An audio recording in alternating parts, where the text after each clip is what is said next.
হ্যাঁ দাঁড়াও, আমি তোমাকে বিয়ে করব। কি বলছো বলো? এটা আবার কি কথা? আমি তোমাকে চিনি না, জানি না, আমি তোমাকে বিয়ে করব, এটা আবার কথা হলো? এখন আবার কেউ কাউকে চেনে নাকি? বিয়ে হলে চেনা পরিচয় হয়ে যাবে। চলো চলো, তাড়াতাড়ি বিয়ের কাজটা সেরে ফেলি। এই তাড়াতাড়ি আমার হাত ছাড়ো, ছাড়ো আমার হাত ছাড়ো। দাঁড়াও, বাড়িতে গিয়ে এখনই বাবাকে সব বলছি, তোমাকে মেরে হাড়গোড় ভেঙে দিবে।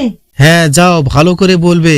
এটাও বলবে যে আমার একটা দোতলা বাড়ি আছে, 10 বিঘা জমি আছে, 3টা পুকুর আবাদ করি, সব খুলে বলবে আমার হব শ্বশুর মশাইকে। তুই বাড়িতে যা, আমি এখনই বাবাকে ডেকে নিয়ে আসতেছি। বিয়ের কথা পাকা করতে?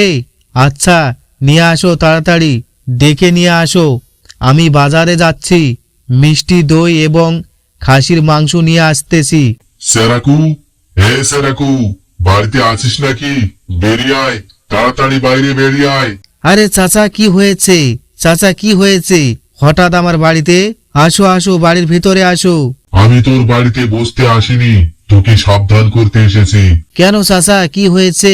তোর ভাইয়ের এত বড় সাহস, আমার মেয়েকে রাস্তায় বিয়ে করার কথা বলে বিরক্ত করছে। কোথায় গেল সে? তাকে ডাকো তাড়াতাড়ি, তার বিচার করে যাব আজকে আমি। দাঁড়াও চাচা, দাঁড়াও চাচা, এত রেগে যেও না। সে তো বাড়িতে নাই এখন। আমার ভাইয়ের বদল আমি আপনার কাছে ক্ষমা চেয়ে নিচ্ছি, মাফ করে দাও। আমার ভাইটা খুব অবুঝ। ঠিক আছে, প্রথমবার বলে তোর ভাইকে আমি মাফ করে দিলাম।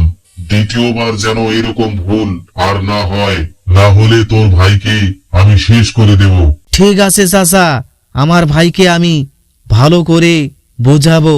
চাচা আর এই ভুল সে করবে না। এই, বাড়ির ভিতর ঢুকবি না। কোথায় গিয়েছিলিস রে তুই? ডুকুরা চাচার মেয়েকে কি বলেছিস রে? কি আর বলবো, বিয়ার কথা বলেছি। এই কথা আমার কাছে বলতে তোর কি শরম লাগে না? কিসের আবার শরম? তুমি আমাকে বিয়ে দিচ্ছ না, আমি কি করব?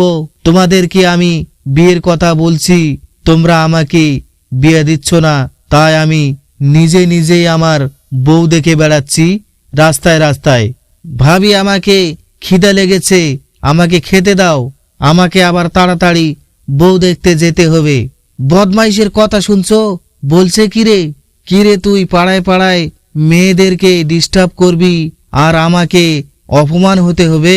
তুমি আমার বিয়ে দিয়ে দাও, আর তোমাকে কারো কাছে অপমান হতে হবে না। এই পাগল, তোর কি এখনই বিয়ের বয়স হয়েছে যে তুই এখনই বিয়ে করতে চাচ্ছিস? আচ্ছা ভাবি, তুমি বলো, ওই পাড়ার শুকটু আলীর ছেলে আমার থেকে কত ছোট, সে 3 বছর আগে বিয়ে করেছে, কিন্তু আমি তার থেকে বড় হয়েও বিয়ে করতে পারলাম না কেন? আরে পাগল, সে জমিতে খাটে খুটে কামাই অর্জন করে, তুই তো কাজকর্ম করিস না, তাহলে তুই কি করে বিয়ে করবি? আমি আর কি কাজ করব? আমার তো দাদা কাজকর্ম করছে, তা দিয়ে চলবে সংসার। সেই জন্যই তো তোকে মানুষ পাগল বলে। তুই বিয়ে করবি আর তোর দাদা কামাই করে খিলাবে, আর তুই বসে বসে খাবি বউ নিয়ে। হ্যাঁ ভাবি, দাদা খাটবে আর আমি বসে বসে খাবো। এই, কি বলছিস রে? আমি খেটে খিলাবো আর তুই বসে বসে খাবি? বের হ তুই আমার বাড়ি থেকে, বের হ, তাড়াতাড়ি বের হ। হ্যাঁ, আমি বেরিয়ে যাব বাড়ি থেকে, আমি বেরিয়ে যাব। আমার জায়গা জমি যা আছে সব আমাকে ভাগ করে দাও, আমাকে আলাদা করে দাও। আরে ভাই, কি বলছিস? তুই আলাদা হয়ে যাবি তো তোকে রান্না করে কে খিলাবে? কেন ভাবি, আমি নিজে রান্না করে খাবো।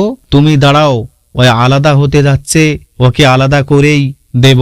এই শোনো, আমাদের 2.5 বিঘা জমি আছে, তুই নিবি 1 বিঘা, আমি নিব 1.5 বিঘা।